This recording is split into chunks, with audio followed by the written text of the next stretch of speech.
A few moments later.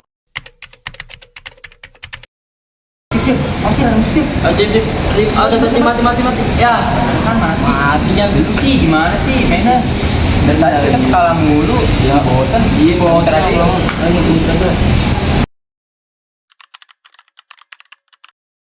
Lihat deh, keren banget Ram. Lihat deh, kita lagi ngapain sih? Jadi penasaran. Ya tuh, ayo.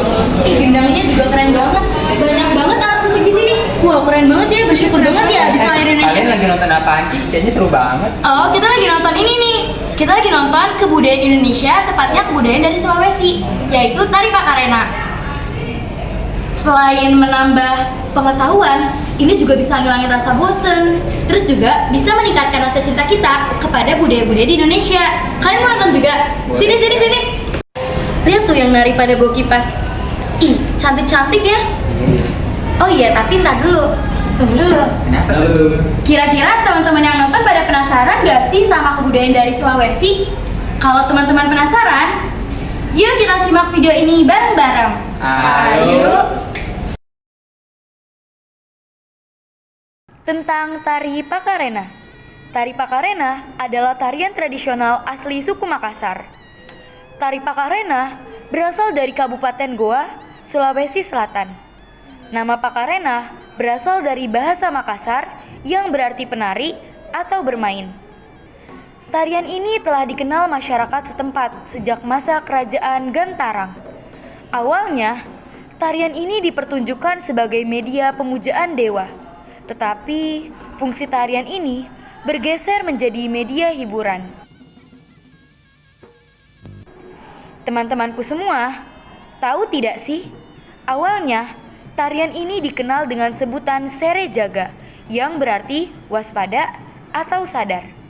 Perubahan nama ini terjadi karena adanya perubahan fungsi tarian, terutama dengan masuknya ajaran agama Islam di tengah-tengah masyarakat Makassar. Tarian ini kemudian berubah nama menjadi Pakarena.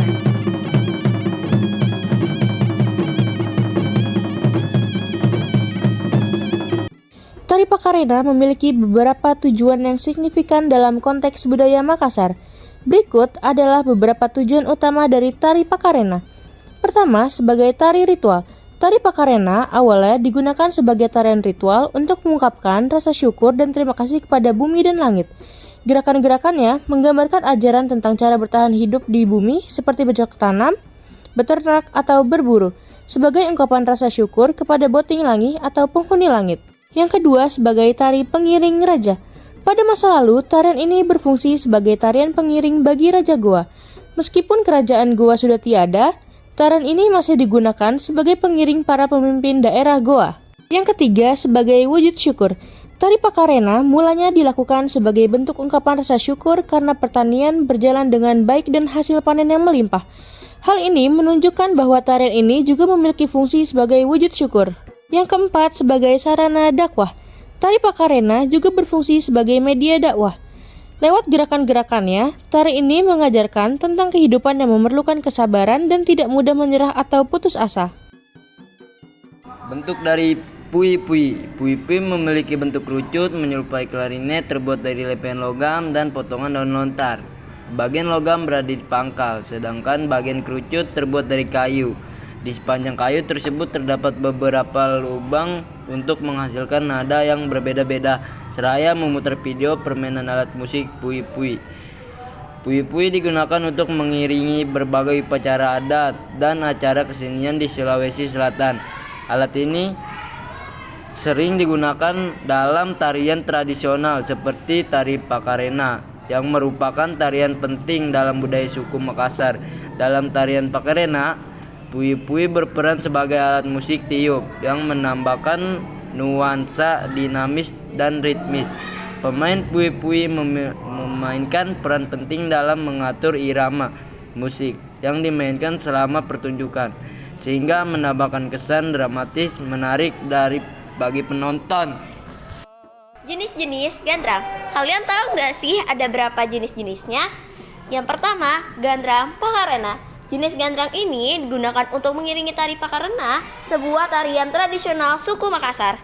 Gandrang ini memiliki diameter sekitar 30-40 cm. dan biasanya digunakan dalam pertunjukan tari Pakarena. Gandrang ini sangat berfungsi loh sebagai sumber bunyi utama yang mengiringi gerakan penari, menambahkan kesan dramatis dan ritmis dalam pertunjukan. Yang kedua, gandrang akmancak. Jenis gandrang ini merupakan yang terkecil dengan diameter sekitar 20 hingga 25 cm. Gandrang akmancak ini digunakan dalam pertunjukan seni bela diri Makassar, yaitu akmancak. Alat ini dapat dimainkan dengan tangan atau menggunakan alat pukul gendang yang terbuat dari kayu atau rotan. Gandrang ini memiliki jenis yang sangat digunakan dalam arak-arakan pengantin dan tidak memiliki gebukan baku, hanya berdasar pada keahlian si penabuh gandrang. Nah, yang terakhir nih guys, yaitu ada gandrang bulo. Tari gandrang bulo ini merupakan tarian tradisional yang diiringi oleh tabuhan gandang dan bambu. Nama gandrang dalam tarian ini memiliki arti tabuhan atau gendang, sedangkan bulo memiliki arti bambu. Tarian ini juga dikenal sebagai gandrang bulo ilolo gading, dengan lolo gading sebagai jenis bambu yang digunakan sebagai alat musik. Dengan demikian nih guys, gandrang memiliki beberapa jenis yang digunakan dalam konteks budaya dan kesenian suku. Jenis-jenis gandrang, kalian tahu nggak sih ada berapa jenis-jenisnya?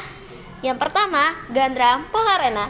Jenis gandrang ini digunakan untuk mengiringi tari Pakarena, sebuah tarian tradisional suku Makassar. Gandrang ini memiliki diameter sekitar 30-40 cm dan biasanya digunakan dalam pertunjukan tari Pakarena. Gandrang ini sangat berfungsi loh sebagai sumber bunyi utama yang mengiringi gerakan penari, menambahkan kesan dramatis dan ritmis dalam pertunjukan. Yang kedua, gandrang akmancak. Jenis gandrang ini merupakan yang terkecil dengan diameter sekitar 20 hingga 25 cm. Gandrang akmancak ini digunakan dalam pertunjukan seni bela diri Makassar, yaitu akmancak. Alat ini dapat dimainkan dengan tangan atau menggunakan alat pukul gendang yang terbuat dari kayu atau rotan.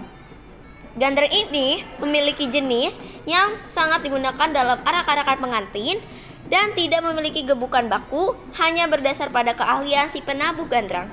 Nah, yang terakhir nih guys, yaitu ada gandrang bulo. Tari gandrang bulo ini merupakan tarian tradisional yang diiringi oleh tabuhan gandang dan bambu. Nama gandrang dalam tarian ini memiliki arti tabuhan atau gendang, sedangkan bulo memiliki arti bambu. Tarian ini juga dikenal sebagai gandrang bulo ilolo gading, dengan lolo gading sebagai jenis bambu yang digunakan sebagai alat musik.